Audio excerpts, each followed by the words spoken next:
Well, Sky News has learned that the recent extreme winter weather has caused years of erosion to Britain's coastline in just weeks.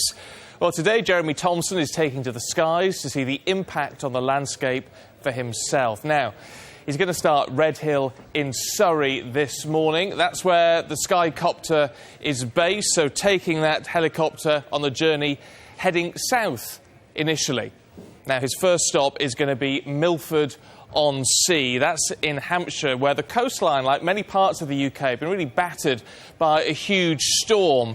Just look at the difference there, and you can really see where that erosion has taken place. Beach huts flattened, 32 people had to be rescued after high winds and waves shattered the windows of a Seaview restaurant. You may remember that story, actually. Now, from there, Jeremy's going to be flying along the coastline to Studland Bay in Dorset, close to Bournemouth, of course.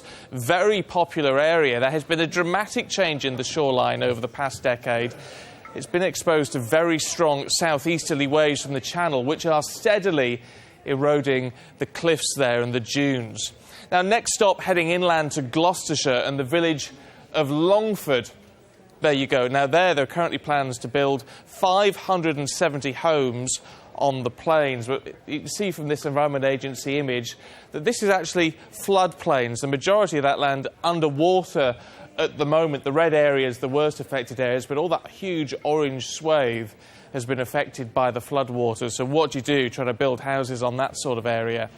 Next, the chopper is heading down towards the Thames, where one of the biggest engineering feats in British history has saved communities and left others exposed. The £100 million man-made Jubilee River was designed to reduce flooding in Maidenhead, in Windsor and in Eton.